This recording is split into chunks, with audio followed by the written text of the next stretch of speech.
Welcome back to another segment of Behind the Scenes of The Waltons, as I'm joined once again by actor-director Moosie Drier. So please welcome back, Moosie.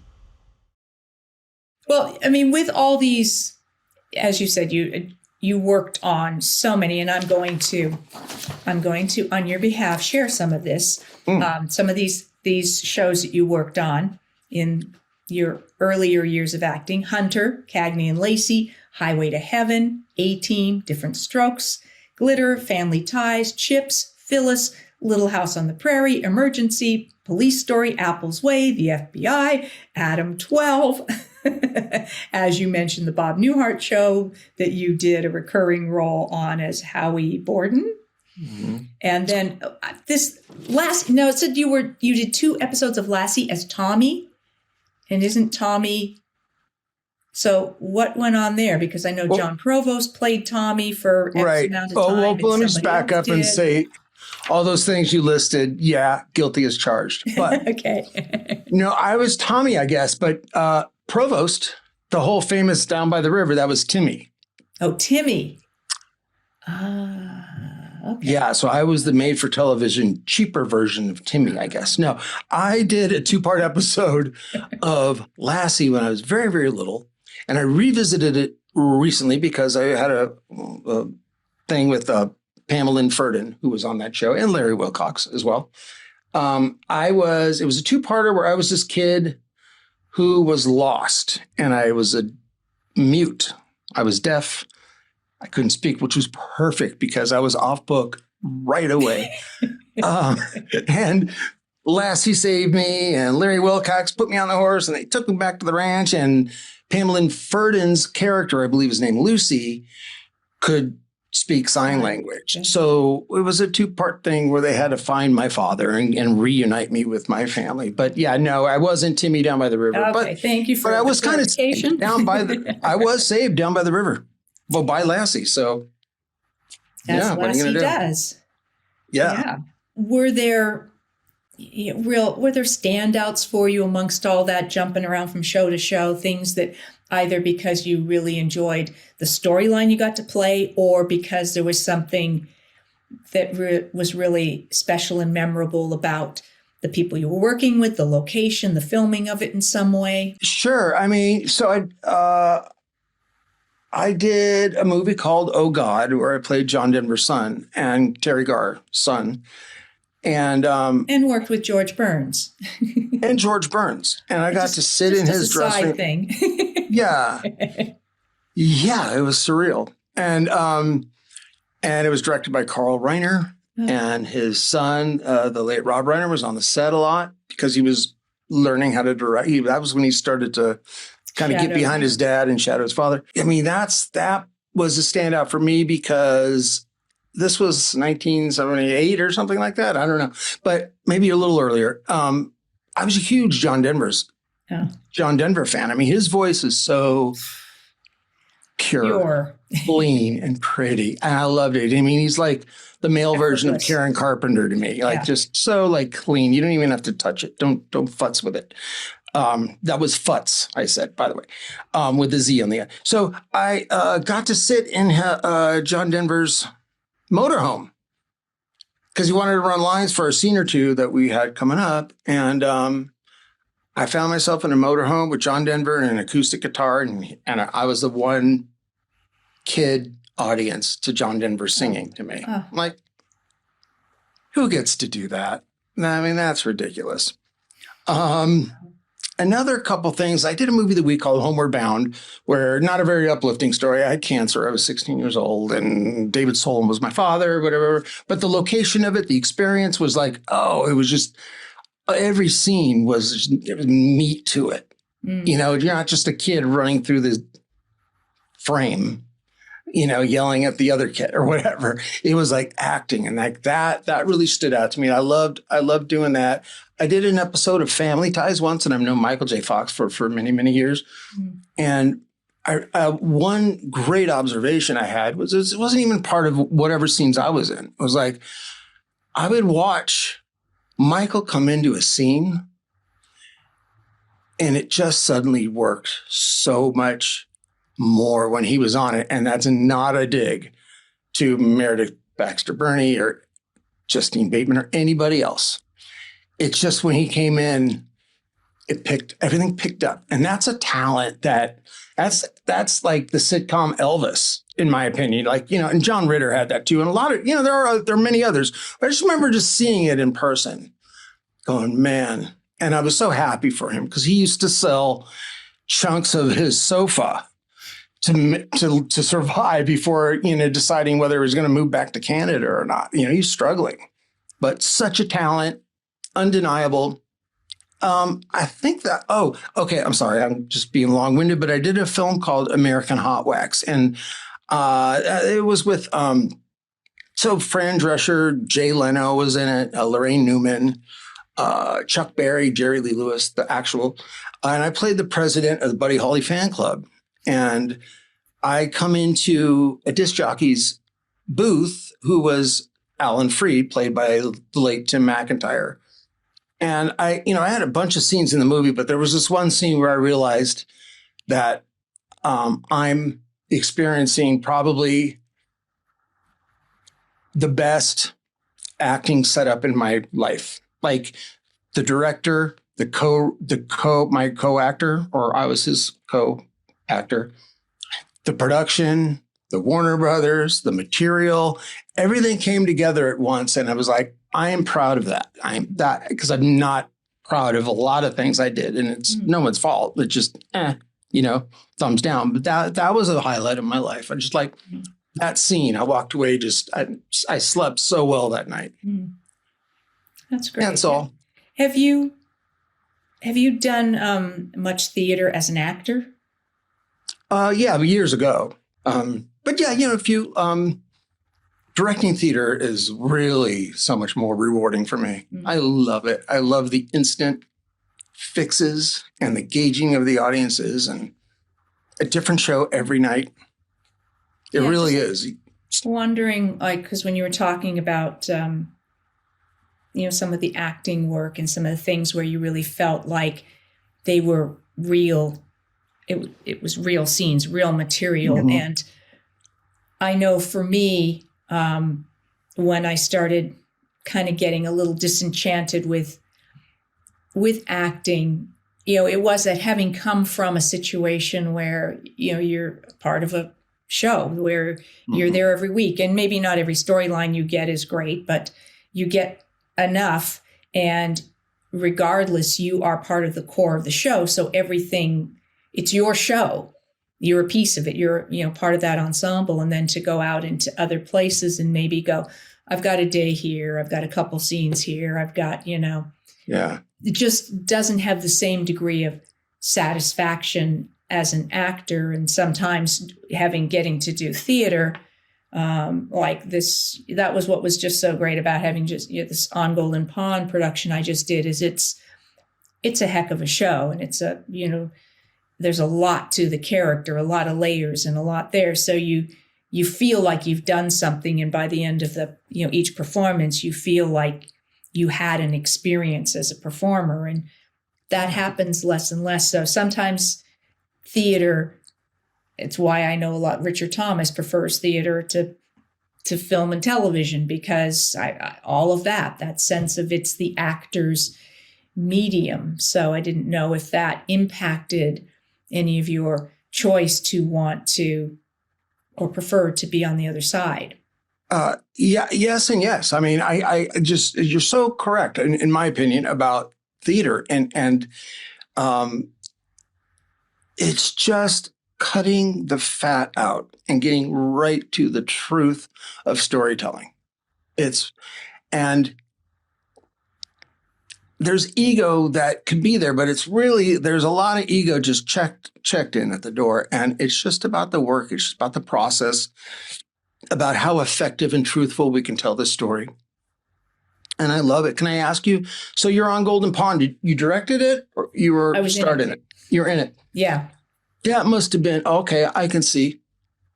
It must have been exhilarating. Like, cause that's a lot of, the father-daughter scenes are really, really weighty. They are. And yet there's actually in some ways a tougher scene between the mother and daughter in the play. Like the play is different than the movie. The movie built up the daughter's role because Jane Fonda was one of the producers. And of course she was working with her father. And I got the sense a lot of that story was very personal to her. That sort of, the challenge of that father-daughter relationship. But that is not as built up in the play. Not that it doesn't play a key role, but it's really much more the husband and wife, the Ethel and Norman sort of story, and the daughter, comes in. But there was a really great scene between Ethel and Chelsea, the daughter, in the play that that we just loved doing every night. It was very impactful, and then that drives to the scene with her and her father, and where there's that beginning of a reconciliation and moving forward. What a great piece, and how important is it to do something that's well written, because it just kind of falls. You can put the paint on your canvas as well, but it kind of it really assists. The good writing will just help you just lift your show, which will be like no other on Golden Pond production anywhere. That's what's great about it. It's yours. The writing is everything. Because if you're trying to storytell, but you're working against the writing because it's just not in place. Mm-hmm. Sometimes there's lazy writing, and sometimes there's very expository writing, and sometimes it's just not that interesting. So anyway, but why even do that? However, but if you did, it's a much steeper hill to climb. So anyway, so that was great.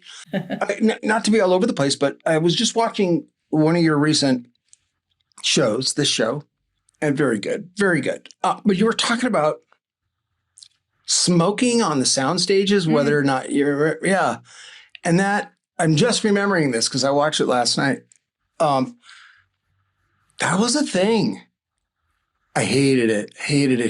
And I did years and years and years ago, actually did have a little relationship with cigarettes, which is one of the stupidest things ever. But when I was a kid, people on the sound stage would smoke. Like it was just cigarettes like in your face all the time.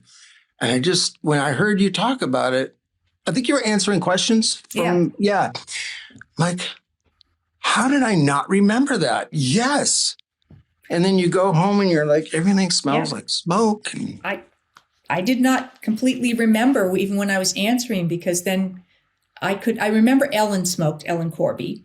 Mm-hmm. And then someone said, they'd seen a picture of Michael Learned sitting in the soundstage on like the Walton in the living room on the couch talking to Richard, and she had a cigarette in her hand. It was a photo. I went, I remember that photo. And so then I went, oh yeah. I mean, I knew she smoked, but I just couldn't remember whether they smoked on the sound stages or just outside. But it's like, oh yes, of course they smoked on the sound stages. There it is. And I'd forgotten, probably tuned it out. Sure, but I mean, it reminded me that people used to smoke on airplanes. Remember that? But you're safe because of that. Because of that one curtain, you're completely safe if you're not in the non-smoking area.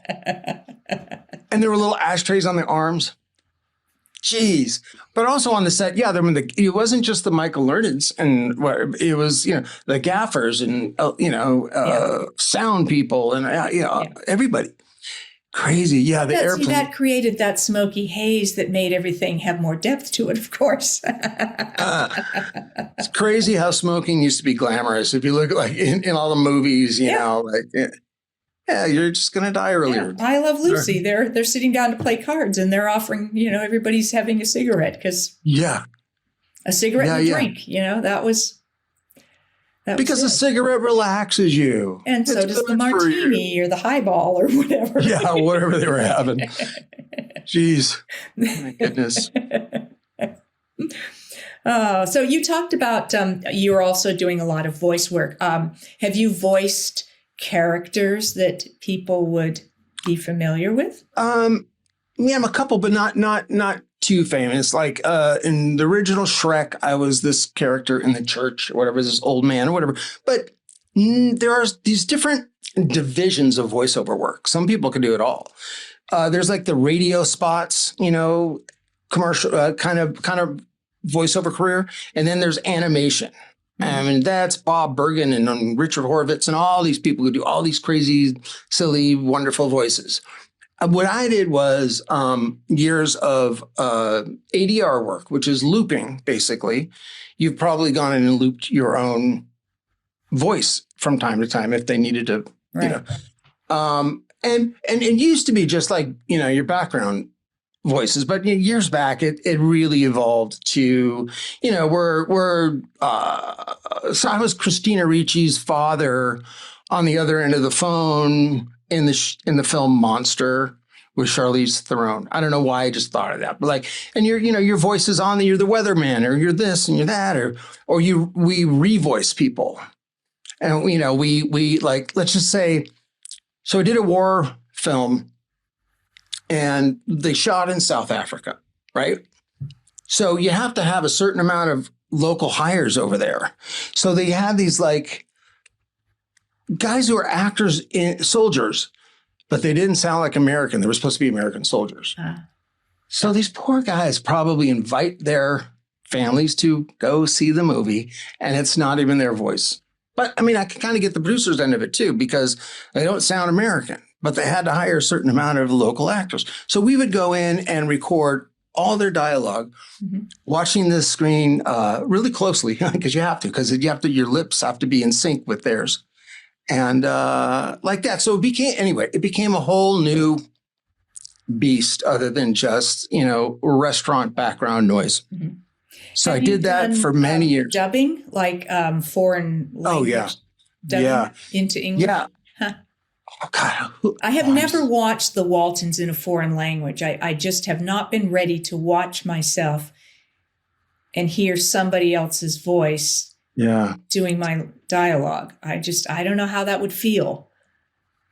Well, you would hear it in another language, so maybe it wouldn't feel as offensive. But if somebody, and there have been actors, I want to say Andy McDowell got completely revoiced by Glenn Close.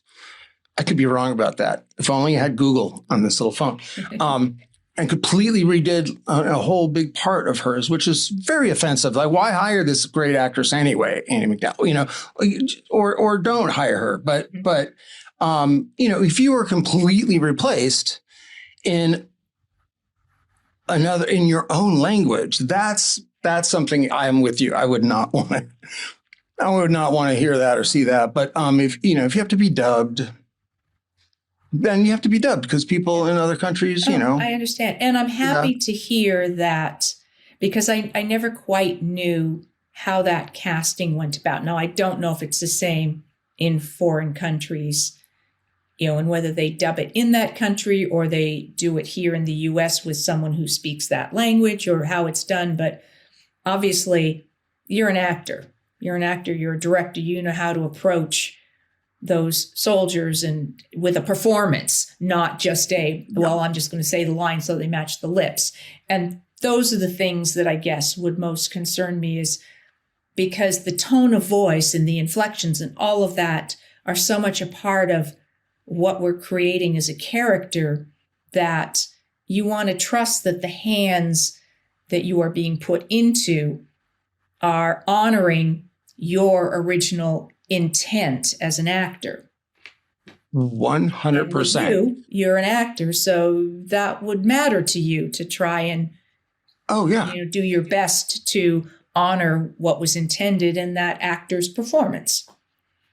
Yeah, it's not just a re-record for clarity or something like that. It's exactly what you said. Like, you wouldn't want an actor or actress wouldn't want their voice replaced even in another language if people in that language go, oh, they're not very good. When in fact, no, that person's amazing. But what's happening is you were sabotaged by a horrible inflection or poor acting.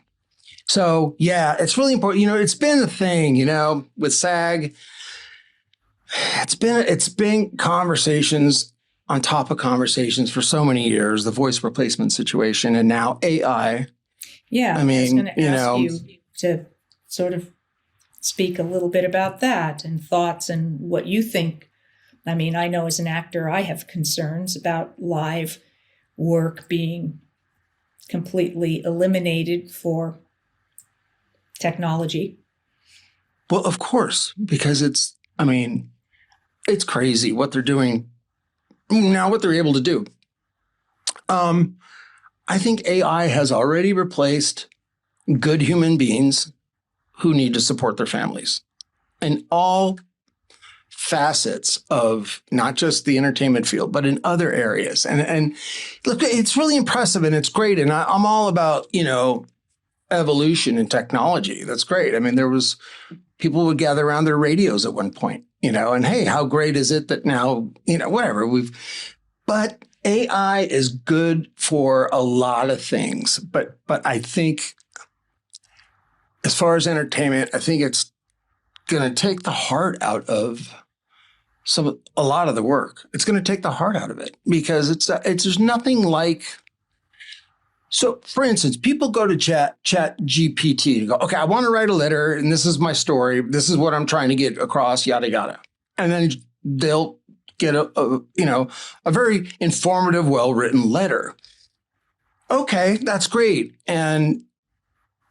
But where there's no heart in it, I can just kind of, can't you just tell when something's not written by a human, like, with actual human thoughts? If it's written by a computer or a program, I feel like I can feel it. Maybe I'm wrong. It's taken the heart out of a lot of things. And also, I know I'm drifting away from the entertainment field, but I have a real strong feeling about AI. And so students are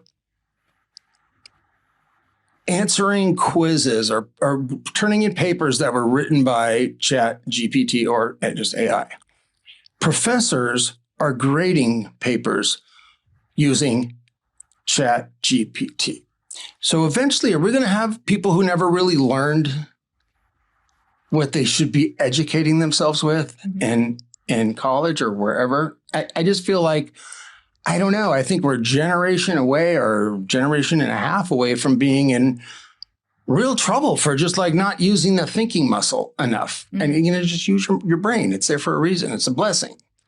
Anyway, tangent. Sorry. Yeah, no. And also that I always say, because I appreciate the research aspect of it at times when I'm looking for something, and I will use it sometimes in answering questions on my YouTube channel. And I will say, I looked this up on AI and this is what AI says, but it does not mean this is accurate. It means, because it's like asking a computer something, the computer will give you back the information based on what was fed into the computer. If the information that was fed into the computer is not accurate, the answer will not be accurate. Not be accurate. So I take that with a grain of salt, just like anything I read that didn't come directly from the person. Like if I'm reading biographical information, if it's an autobiography, then I take it a little more to heart as being truthful than if it was like somebody else wrote about a person. But it still all doesn't mean it's accurate, because I hear people say, oh, well, blah, blah, blah happened. And I will sit there and go, no, I was there. And what really happened was this. So that's not actually true, that what you read happened on the set of The Waltons at blah, blah time was true. Right.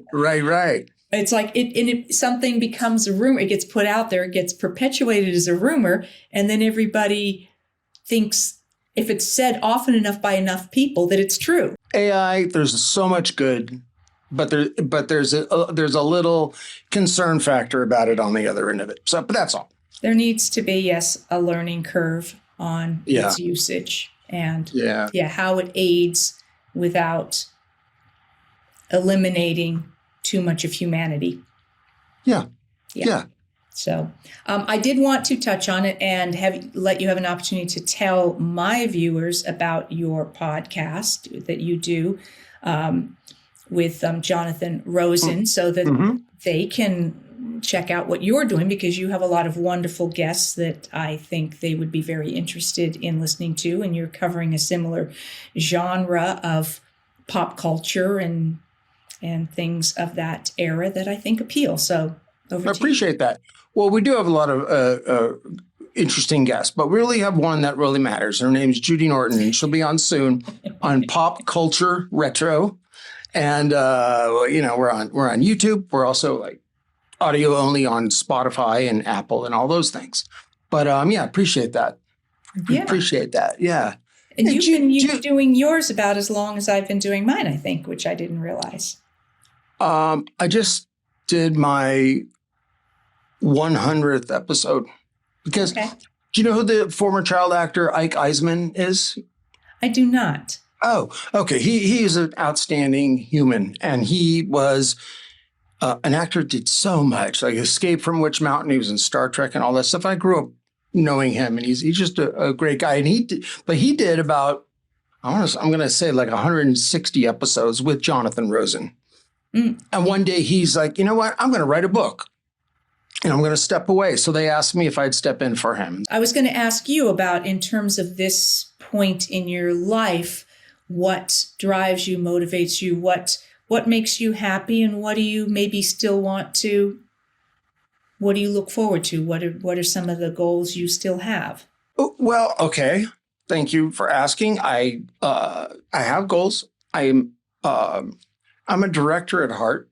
And I'm actually writing. I've been writing now for months.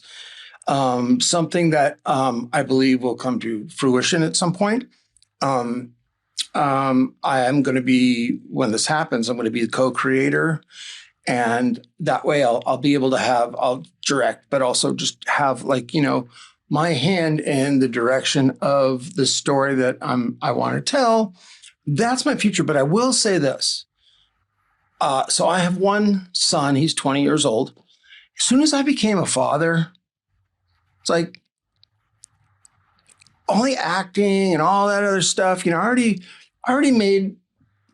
have a house and stuff, and I'm not going to starve and all that stuff. All these other things that people are so competitive about became much less important to me. It's just about happiness, living in the moment, being a kind person. These are the things that are important to me. My goals are still creative. I've got this idea, and I've written so much on it, and and if it doesn't happen, it doesn't happen. But you got to believe in yourself. So I believe this story needs to be told, and that's pretty much it. Just surrounding yourself with good people, good creative people, and doing good work. In terms of the directing stuff. I just look forward to that. And also you probably have experienced this, excuse me, too, is that you never know.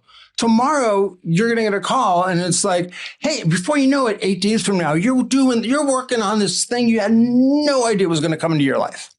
That's the excitement of the entertainment field. And I love being in that. But, good health, good people. That's really what's important. Good for you. To me, yeah. Yeah. It's probably, yes, why you are such a lovely person and so well-balanced and so kind and generous to other people. I appreciate that. It's not all about you. So that does shine through. I appreciate that. Yeah. Thank you. So. Thank you. Well, I appreciated being a guest on your show, and I have very much appreciated you reciprocating and coming and being a guest on my show. And please, I'll send you a link when it's going to be on, and feel free to read and respond to any of the comments, because my viewers always love hearing from the guests, and they will write things to you, and they will say things, and and I think you'll get a lot of love. Thank you, Judy. Thank you. Thank you. I want to thank you for joining me for this segment with Moosie as we wrap up our conversation about his life and career and all of that. I'll see you next time for more behind the scenes of the Waltons and more Ask Judy. Thanks for watching.